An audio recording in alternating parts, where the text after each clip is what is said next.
ठाकरेंच्या शिवसेनेचं आज एक दिवसीय निर्धार शिबिर नाशिकच्या मनोहर गार्डनमध्ये शिबिराचं आयोजन. आदित्य ठाकरे करणार सकाळी 10 वाजता शिबिराचं उद्घाटन.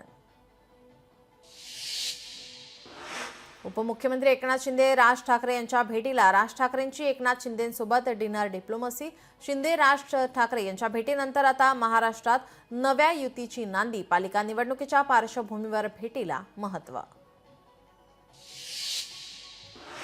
नागपुरात काँग्रेसकडून सद्भावना शांती मार्च. काँग्रेस प्रदेशाध्यक्ष हर्षवर्धन सपकाळांच्या नेतृत्वात सद्भावना शांती मार्च. जाती धर्माच्या नावे अशांततेचा प्रयत्न होतोय, काँग्रेसचा आरोप.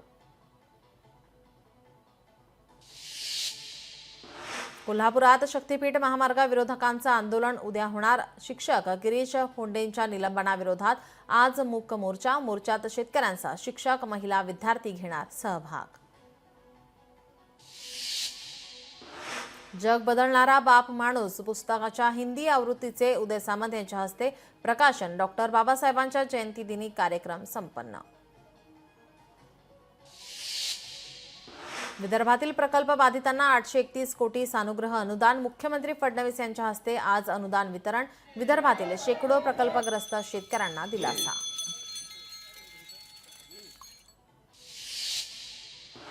पुणे विमानतळाचा आणखी एक नवा विक्रम. एकाच दिवसात 210 विमानांची वाहतूक. रविवारी एकूण 33,000 प्रवाशांचा विमानातून प्रवास. साताऱ्यात लक्ष्मण हाकेच्या वक्तव्यावर निषेध. छत्रपती प्रतापसिंह महाराजांच्या संदर्भात केलेल्या वादग्रस्त वक्तव्यामुळे निषेध व्यक्त. शिधा वाटप. दुकानदारांच्या कमिशनमध्ये प्रति क्विंटल 20 रुपयांची वाढ. उपमुख्यमंत्री अजित पवारांच्या अध्यक्षतेखाली बैठकीत निर्णय. देशाचे संरक्षण मंत्री राजनाथ सिंह संभाजीनगर दौऱ्यावर. संभाजीनगरमध्ये महाराणा प्रताप यांच्या भव्य पुतळ्याचे अनावरण राजनाथ सिंह यांच्या हस्ते होणार. मुंबईच्या पश्चिम उपनगरात कुस्ती आखाड्याचे आयोजन. शिवसेनेचे खासदार रवींद्र वायकरांच्या माध्यमातून स्पर्धेचं आयोजन. संपूर्ण मुंबई बॉम्बने उडवण्याची धमकी. मुंबई पोलीस नियंत्रण कक्षाला धमकीचा फोन. तपासात काहीही संशयास्पद आढळलेले नाही. अयोध्येतील राम मंदिराला बॉम्बने उडवून देण्याची धमकी. राम मंदिराला आणि उत्तर प्रदेशातील काही जिल्हाधिकाऱ्यांना धमकीचा ईमेल. धमकीचा मेल तामिळनाडूमधून पाठवण्यात आल्याचं पोलीस तपासात समोर. पैठणमध्ये शेष नारायण मंदिराला 43 वर्ष पूर्ण झाल्याबद्दल मूर्तीचा अभिषेक करून मिरवणुकीचं आयोजन आणि यावेळी मोठ्या संख्येने ग्रामस्थ उपस्थित.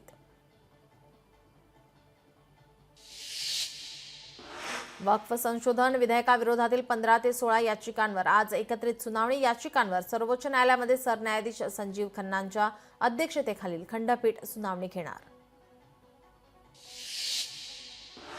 कॉमेडियन कुणाल कामराच्या याचिकेवर आज सुनावणी. मुंबई हायकोर्टात आज दुपारी सुनावणी होणार. मुंबई पोलिसांनी दाखल केलेले गुन्हे रद्द करण्यासाठी कामराची याचिका.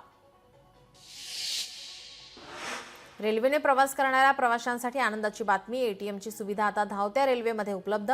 मनमाड मुंबई दरम्यान धावणारी पंचवटी एक्सप्रेसमध्ये दिली जाणार सुविधा. आंतरराष्ट्रीय दर्जाच्या मराठी चित्रपट महोत्सवात 41 चित्रपटांची मेजवानी. सांस्कृतिक कार्यमंत्री ॲडव्होकेट आशिष शेलार यांची घोषणा. धाराशिवच्या तुळजाभवानी मातेच्या चरणी एका वर्षात 65 ते 70 कोटींचे दान अर्पण. यामध्ये 17 किलो सोने तर 256 किलो चांदीचा समावेश.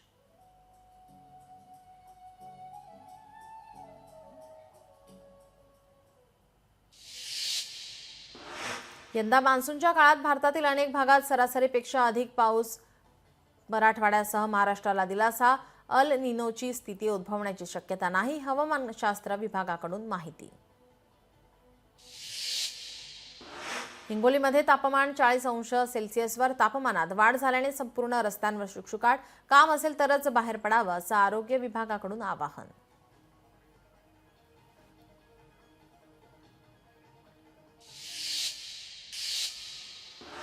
धाराशिवमध्ये वर्गणी न दिल्याच्या कारणावरून आई पत्नीसह तरुणास चौघांकडून बेदम मारहाण. या प्रकरणी पोलीस स्टेशनमध्ये चौघांविरुद्ध गुन्हा दाखल. मालेगावमध्ये कांदा उत्पादक शेतकऱ्यांसाठी आनंदाची बातमी. नाफेड कांदा खरेदी लवकरच सुरू होणार. फार्मर प्रोड्युसर कंपन्यांना वगळून सहकारी संस्थांच्या माध्यमातून कांदा खरेदीचं नियोजन. नवी मुंबईमध्ये वाढत्या उन्हामुळे एपीएमसी मार्केटमध्ये लिंबाच्या दरात वाढ. घाऊक बाजारात 100 नगांसाठी 500 ते 600 रुपये. यंदा कापूस लागवड घटली. जळगावमध्ये कापसाच्या आवकेत घट. खानदेशात रोज 3 ते 3.5 हजार क्विंटल कापसाची आवक. सिंधुदुर्गमध्ये काजू हंगाम अंतिम टप्प्यात. यंदाच्या हंगामात सरासरीच्या 30% उत्पादन अपेक्षित. गुळ बाजारावर उन्हाचा परिणाम. बाजारात गुळाच्या मागणीबरोबर दरातही घट. गुळाचे दर क्विंटलला 4,200 ते 4,500 रुपयांवर. खानदेशात केळी आवकेत मागील 2-3 दिवसात मोठी वाढ. केळी दरातही घसरण. मध्य प्रदेशातील बऱ्हाणपुरातही केळी दरात क्विंटल मागे 200 ते 300 रुपयांची घसरण. साताऱ्यात लक्ष्मण हाके यांच्या वक्तव्यावर निषेध व्यक्त. छत्रपती प्रतापसिंह महाराज यांच्या संदर्भात केलेल्या वादग्रस्त वक्तव्यामुळे निषेध व्यक्त. कोका कोला कंपनीला पाणी पुरवठा करणाऱ्या वैतरणा नदीवर पाण्याची पाईपलाईन तोडण्यासाठी मोर्चा. श्रमजीवी संघटनेचा भव्य मोर्चा. मोठ्या प्रमाणात पोलिसांचा फौज फाटा तैनात. कराडमध्ये पेयजल योजनेच्या कामात ब्लास्टिंगमध्ये शेतकऱ्याचा मृत्यू. विहीर खोदण्याकरिता करण्यात आलेल्या ब्लास्टिंगमुळे दगड लागून मृत्यू. लातूरमध्ये ठाकरेंच्या शिवसेनेचं आणि शेतकऱ्यांचं रास्ता रोको आंदोलन. तात्काळ पीक विमा द्या, कर्जमाफी करा या मागणीसाठी आंदोलन. पीक विमा नाही मिळाल्यास तीव्र आंदोलनाचा इशारा. राजगुरुनगरमध्ये नगर परिषदेच्या निर्णयाला ग्रामस्थांचा ठाम विरोध. ग्रामस्थांकडून प्रशासनाला कचरा डेपो हलवण्याची विनंती. तीव्र आंदोलनाचा इशारा. राष्ट्रीय आरोग्य अभियानातील कर्मचाऱ्यांचं काम बंद. आंदोलनाचा इशारा. 34,000 आरोग्य कर्मचाऱ्यांचं 2 महिन्यांपासून वेतन थकीत. आज आझाद मैदानात छत्री मोर्चा आंदोलन करणार.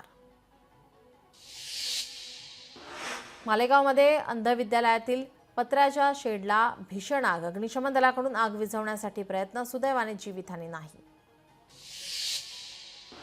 उल्हासनगरात 4 मजली इमारतीचा स्लॅब कोसळून दुर्घटना. एक व्यक्ती जखमी. अग्निशमन दल माहिती मिळताच घटनास्थळी दाखल. हिंगोलीच्या औंढा नागनाथ तालुक्यातील पिंपळदरी परिसरात रस्त्यावर साईट पट्ट्यांचं काम न केल्याने अपघातात वाढ. उल्हासनगरात 4 मजली इमारतीचा स्लॅब कोसळला. दुर्घटनेत एक व्यक्ती जखमी. कॅम्प अप्पाच्या चालिया मंदिराजवळील घटना. पुणे नाशिक महामार्गावर मोटर कार आणि रिक्षा चालकांचा भीषण अपघात. एका युवकाचा मृत्यू. चंद्रपूरमध्ये मोह फुले विचायला गेलेला वृद्ध वाघाच्या हल्ल्यात ठार. तळोधी वन परिक्षेत्रातील गंगासार हेटी जंगलातील घटना.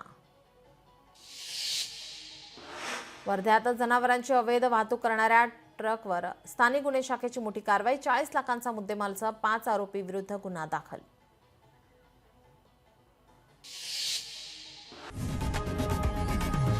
लोकशाही मराठी ऐका, पहा, जागरूक रहा.